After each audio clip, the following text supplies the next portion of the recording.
నమస్కారం, welcome to 1 TV news. ముందుగా headlines చూద్దాం.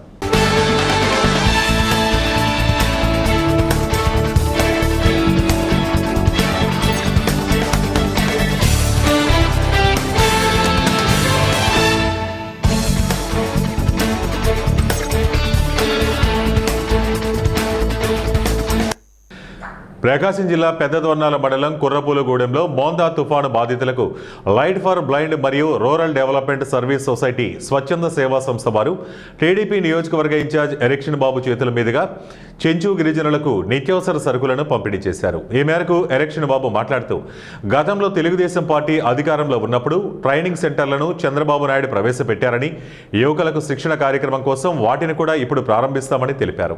ఎన్టీఆర్ ముఖ్యమంత్రిగా ఉన్నప్పుడు ఐటీడీఏ సంస్థలను ఏర్పాటు చేసి రుణాలను కల్పిస్తున్నారని ఎరెక్షన్ బాబు గుర్తు చేశారు. ఈ కార్యక్రమంలో డోర్నాల మండల టీడీపీ కన్వీనర్ షేక్ మహబూబ్, మాజీ మండల బీజేపీ అధ్యక్షుడు సూరవరం వీరారెడ్డి, సంస్థ ప్రతినిధులు దాసర స్వర్ణలత, సయ్యద్ నబీ తదితరులు పాల్గొన్నారు. సంస్థను స్థాపించింది ఎన్టీ రామారావు.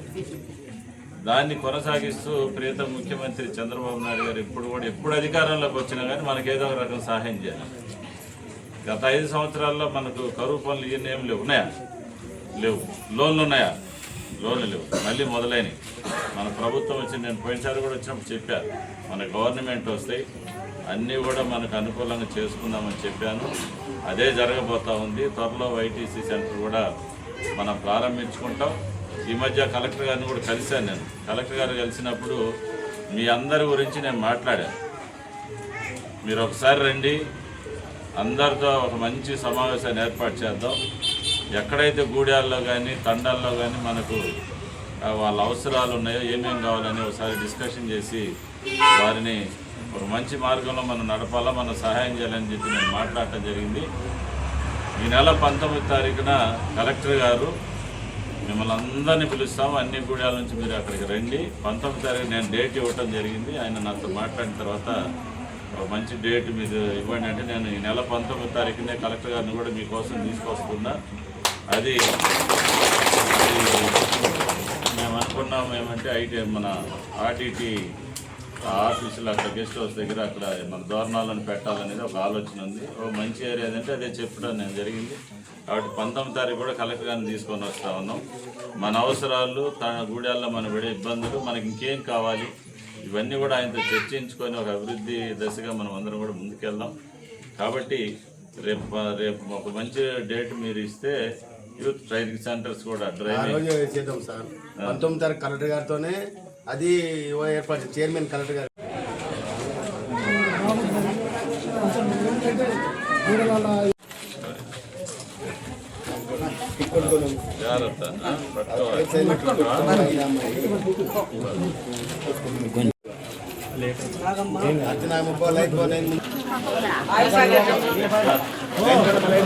భక్త కనకదాస్ 538వ జయంతి వేడుకలను బీసీ వర్గీయులు ఘనంగా జరుపుకున్నారు.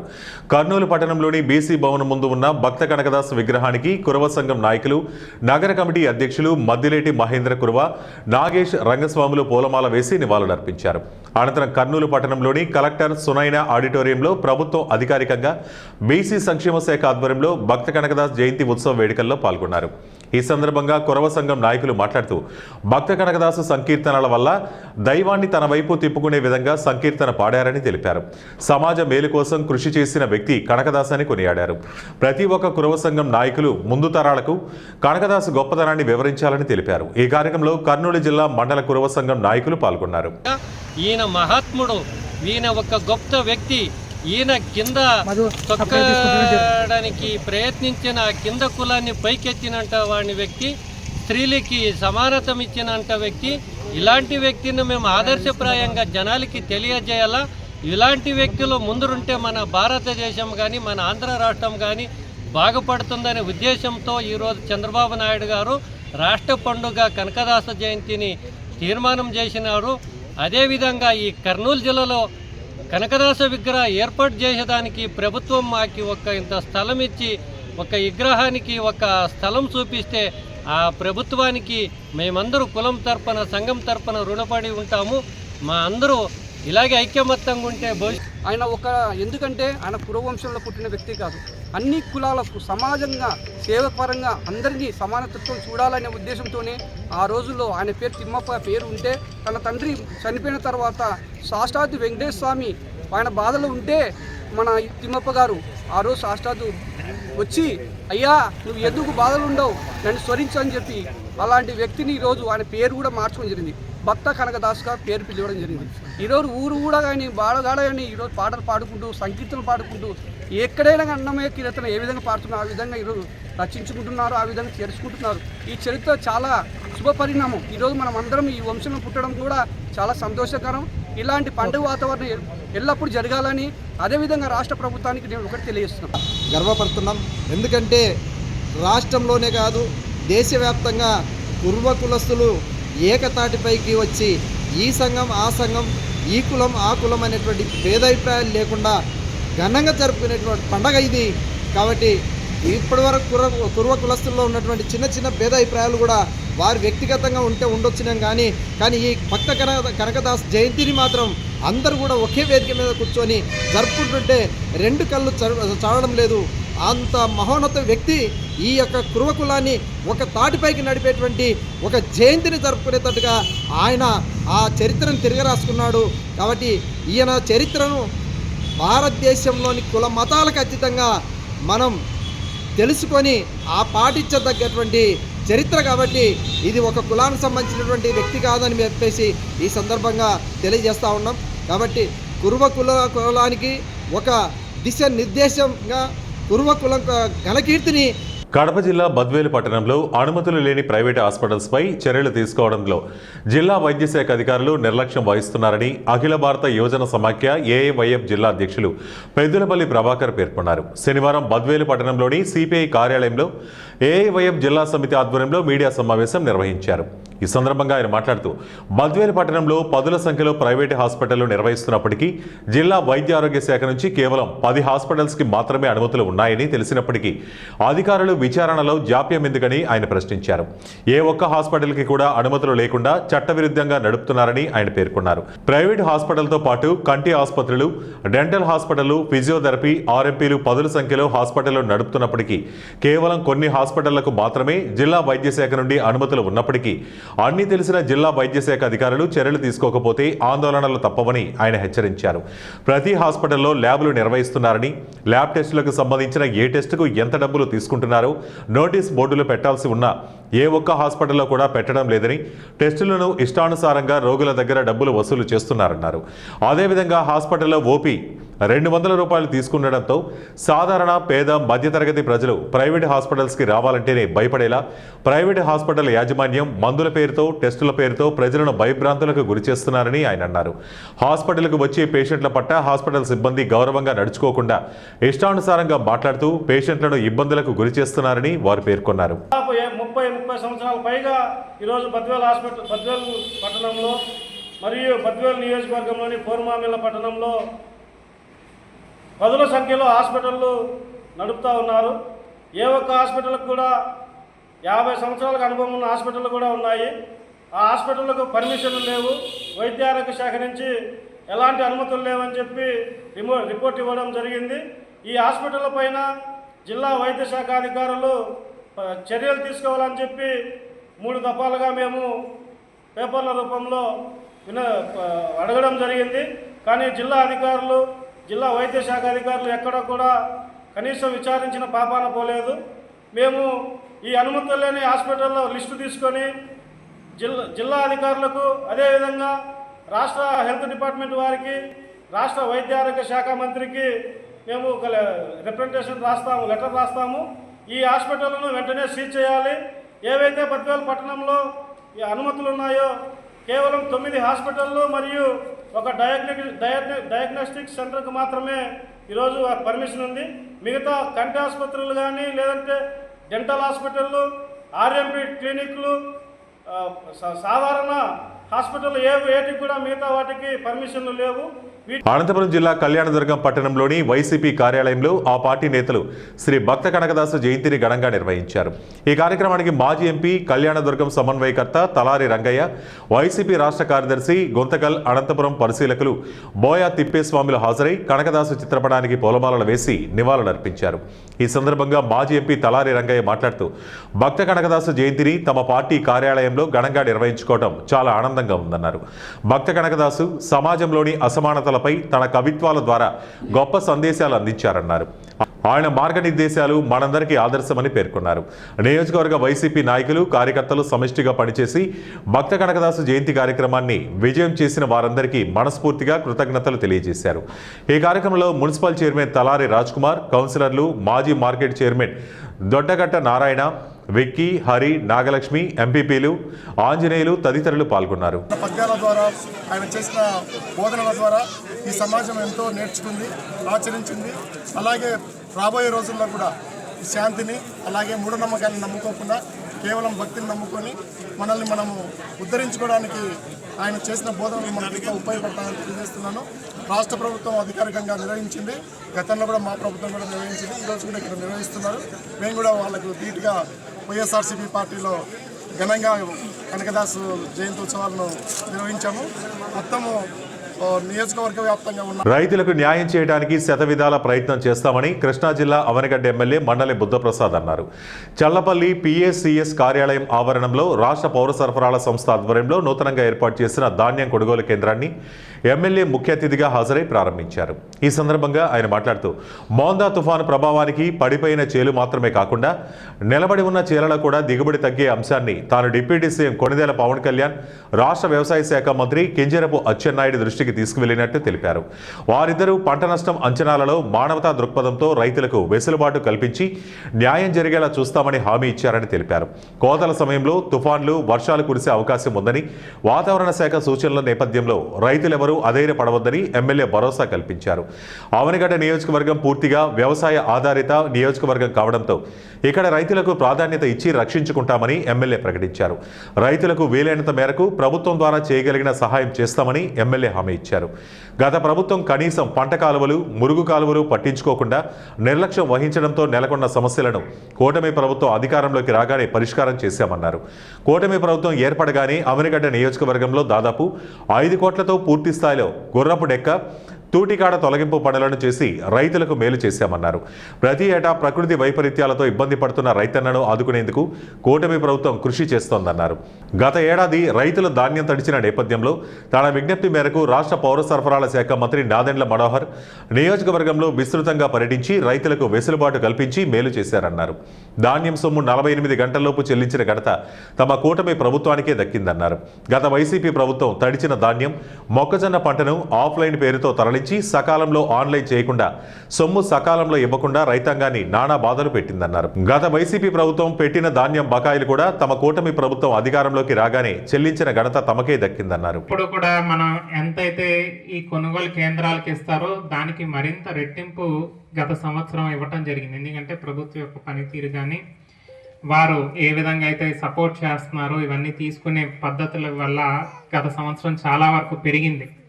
ఈ సంవత్సరం దాన్ని మరింత ఎక్కువ తీసుకెళ్లే విధంగా మరి అధికారులందరూ కూడా బాధ్యత తీసుకోవాలి.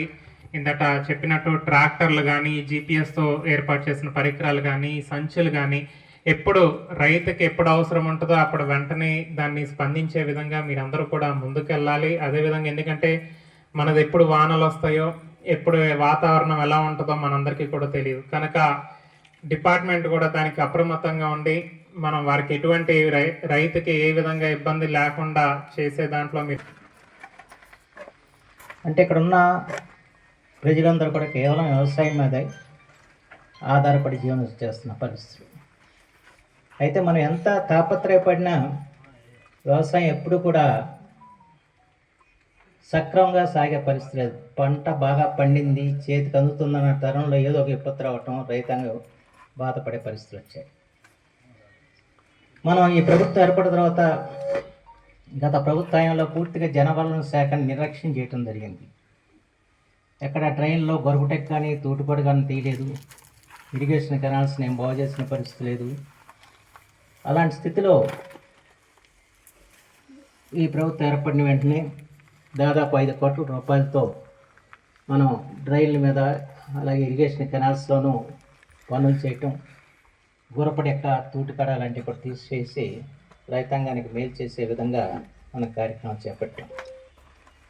ఏ కార్యక్రమం చేపట్టినా మనం ప్రకృతిని జయిస్తూ ఉంటే మన వల్ల ఏ పని కాదు. ప్రకృతి ఎప్పుడు కూడా మనకి మీద పగపట్టినట్టు వచ్చే పరిస్థితులు కూడా ఉంటాయి. ఒక్కొక్కసారి ప్రకృతి యొక్క కటాక్షాలతోనే మనం వ్యవసాయాన్ని ముందుకు తీసుకెళ్తున్నాం.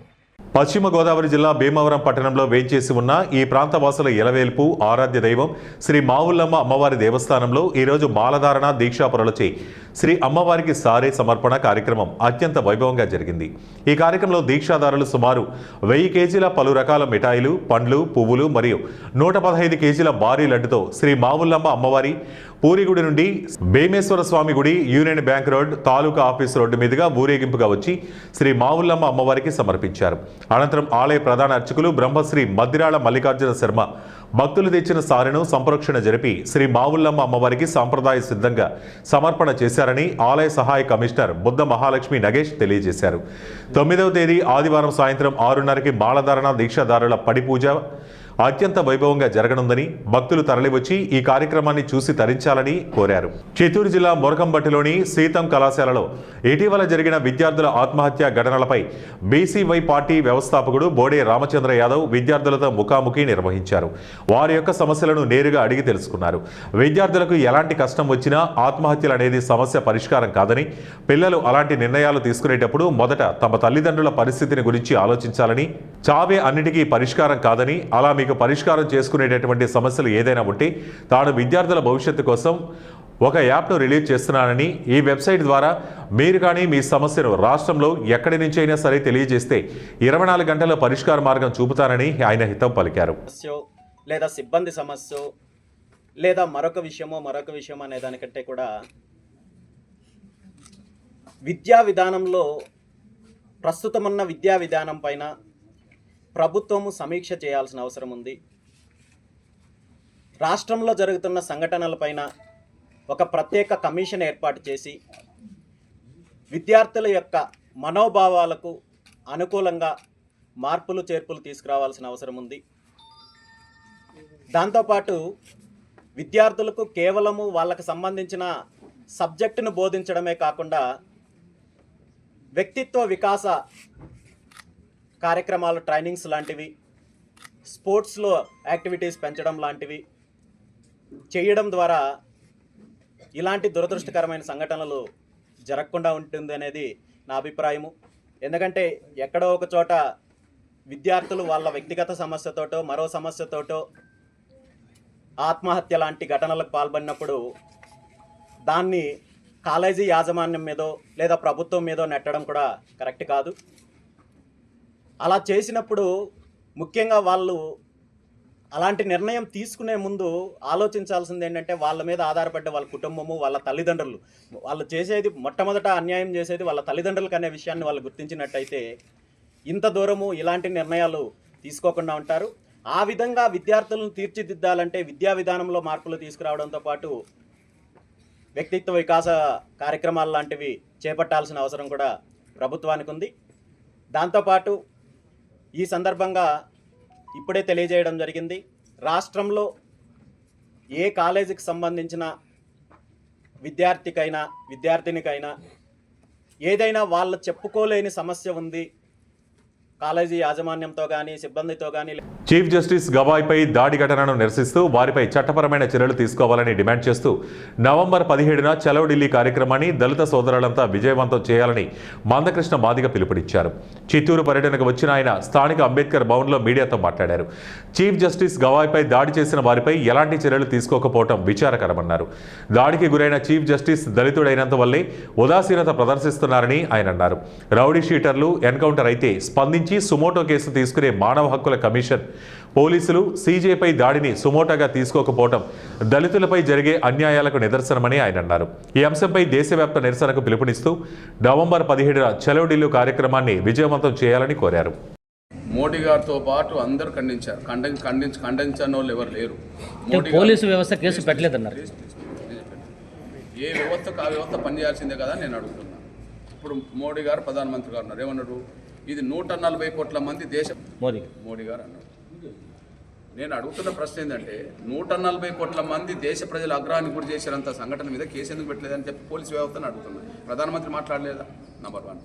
ప్రతిపక్షం ఉన్నది. ఎవరు? సోనియా గాంధీ గారు, రాహుల్ గాంధీ గారు, మన మల్లికార్జున ఖార్గే గారు ఉన్నారు. వాళ్ళు ఏమన్నారు? ఇది రాజ్యాంగం మీద న్యాయ వ్యవస్థ మీదనే జరిగిన దాడి అని వాళ్ళు చెప్పారు. మరి న్యాయ వ్యవస్థ మీద రాజ్యాంగం మీద జరిగిన దాడి అయిన తర్వాత మరి దాడి చేసిన వ్యక్తి మీద కేసు పెట్టమని చెప్పి వీళ్ళు ఎందుకు అడుగుతలేరు? నా ప్రశ్న. వామపక్షాల నుంచి మొదలుకుంటే ఇప్పుడు గౌరవ చంద్రబాబు నాయుడు గారి నుంచి మొదలుకుంటే పవన్ కళ్యాణ్ గారి నుంచి మొదలుకుంటే దేశం మొత్తం ఖండించగలిగింది. దేశం మొత్తం ఖండించదగ్గ ఆ సంఘటన మీద వ్యవస్థలన్నీ ఎందుకు మౌనంగా ఉన్నాయని చెప్పి నేను వ్యవస్థను ప్రశ్నిస్తున్నాను. ఈ నేపథ్యంలో వ్యవస్థలకు సంబంధించిన నాయకత్వం వహిస్తున్న వాళ్ళు ఎవరుంటే రేపు జవాబు చెప్పక తప్పదు. నేను అడుగుతున్నది వ్యవస్థలన్నీ ఎందుకు మౌనంగా ఉన్నాయి, ఫలానా కాడ ఎందుకు యాక్టివ్గా ఉన్నాయి, కేంద్ర మంత్రులు కేసు పెట్టడానికి స్వతహాగా పోలీసులు పాట్నాలో ఎందుకు ముందుకెళ్ళిండ్రు? ఇవి ఇప్పటివరకు ఉన్న బులెటిన్ అప్డేట్స్. మరిన్ని అప్డేట్స్ కోసం చూస్తూనే ఉండండి 1 టీవీ న్యూస్.